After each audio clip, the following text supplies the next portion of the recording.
ವಾಲ್ಮೀಕಿ ನಿಗಮದ ಹಗರಣದಲ್ಲಿ ಸಚಿವರ ಹೆಸರನ್ನ ಪ್ರಸ್ತಾಪ ಆಗಿರೋ ವಿಷಯಕ್ಕೆ ಸಂಬಂಧಪಟ್ಟಂತೆ ಹಗರಣದಲ್ಲಿ ಸಚಿವ ಶರಣ್ ಪ್ರಕಾಶ್ ಪಾಟೀಲ್ ಹೆಸರು ತಳುಕು ಹಾಕಿಕೊಂಡಿದೆ. ಯಾರದೇ ತಪ್ಪಿದ್ರೂ ಅವರ ವಿರುದ್ಧ ಕ್ರಮ ಕೈಗೊಳ್ಳಲಾಗುತ್ತೆ. ಯಾರದೇ ತಪ್ಪಿದ್ರೂ ಅವರ ವಿರುದ್ಧ ಖಂಡಿತವಾಗ್ಲೂ ಕ್ರಮ ಆಗುತ್ತೆ. ಪ್ರಕರಣದ ಬಗ್ಗೆ ಗೃಹ ಸಚಿವ ಡಾಕ್ಟರ್ ಜಿ ಪರಮೇಶ್ವರ್ ಹೇಳಿಕೆಯನ್ನು ಕೊಟ್ಟಿದ್ದಾರೆ.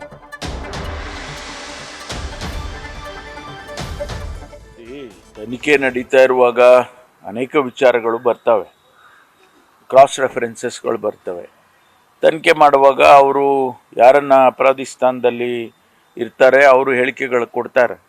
ಆ ಹೇಳಿಕೆಗಳಲ್ಲಿ ಕೆಲವರು ಹೆಸರುಗಳು ಹೇಳ್ತಾರೆ ಅಥವಾ ಕೆಲವು ಇನ್ಸಿಡೆಂಟ್ಗಳು ಹೇಳ್ತಾರೆ. ಅದನ್ನೆಲ್ಲ SITನವರು ವೆರಿಫೈ ಮಾಡಿಕೊಂಡು ಅದಕ್ಕೇನು ಕ್ರಮ ತಗೋಬೇಕೋ ಅದನ್ನು ತಗೊಳ್ತಾರೆ.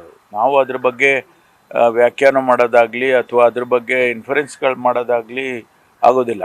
ಏಕೆಂದರೆ ತನಿಖೆ ಮಾಡುವಾಗ ನಾವು ಯಾವುದೇ ಹೇಳಿಕೆಗಳನ್ನು ಅದಕ್ಕೆ ಸಂಬಂಧವಾದಂಥ ಹೇಳಿಕೆಗಳನ್ನ ನಾವು ಯಾವುದನ್ನು ಕೂಡ ಕೊಡೋದಕ್ಕಾಗೋದಿಲ್ಲ.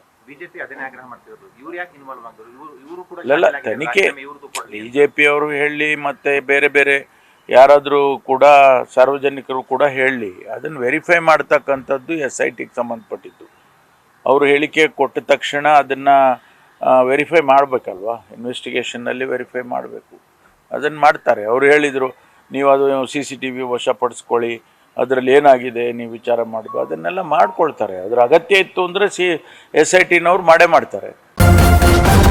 ನ್ಯೂಸ್ ಫಸ್ಟ್ ನಿರ್ಭೀತಿಯಿಂದ ನಿಮ್ಮ ಪರವಾಗಿ.